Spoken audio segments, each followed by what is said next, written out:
Hey everyone, NFT Bro or Josh here, and we're back for another This Week in NFTs. Again, I've got 10 updates for you this week. First up, you've probably seen this one pop up on your Twitter feed. Otherside, or the Yuga Labs ecosystem, released their second trip to the other side. So if you want to see some previews of the gameplay, check that out on Twitter. Looks like there was 7,200-ish people playing or testing. They had different teams and completed an objective and then opened up a portal.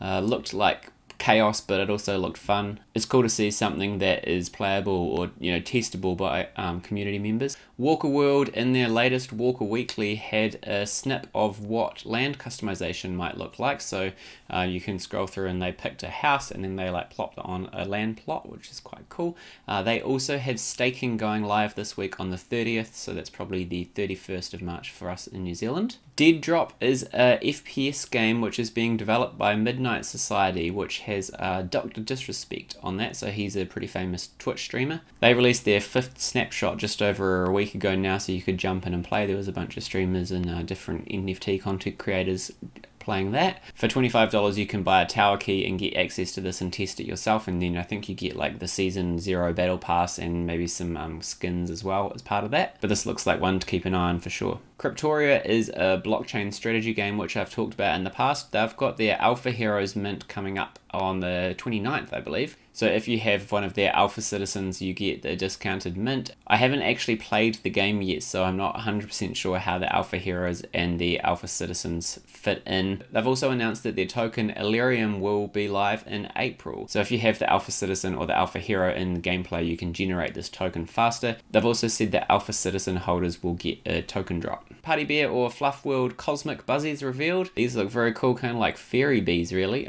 Very colourful and different patterns. We still have 249 Mithrium honeypots to reveal. I did a quick Google on Mithrium and it came up with Mithraeum potentially, which seems like a Latin word, which is a temple that some people use to worship Mithras, I think it was. So my latest speculation is maybe they're some sort of god Buzzy, or maybe it ties into the giant Buzzy speculation that people have been talking about for a while. The Fluff World Spotify playlist is now live, so this is token gated, so you have to have a Fluff to get in. You connect your wallet, but this is only available in certain countries and Android at the moment, but if that's you, give that a test. Also this week we have Gods and Goblins streams. We have two. We've got one on Tuesday at 11 and one on Thursday at 12 New Zealand time. So we've got the junking, which is the burning or the upcycling of NFTs that we no longer want. The first stage is just all decided by the Goblin Queen, so we don't get to decide what these projects are, but we'll get junk coin from that. And then the summoning is where we get to mint our hordes of goblins from the junk coin or token that we've got.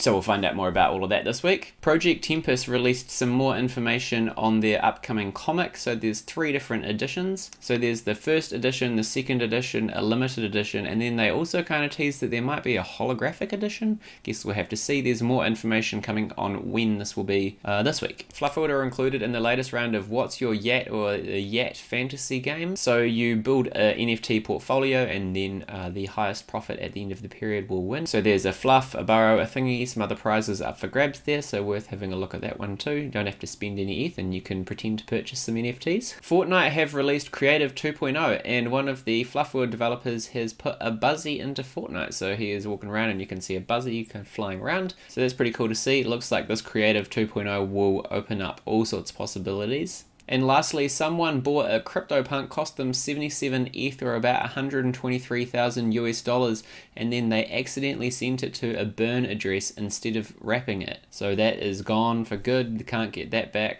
They just sent 77 ETH down the drain, unfortunately. So make sure to double check that receiving address when you're doing anything in this space. That's all I've got this week. Thanks for watching. We'll see you next time.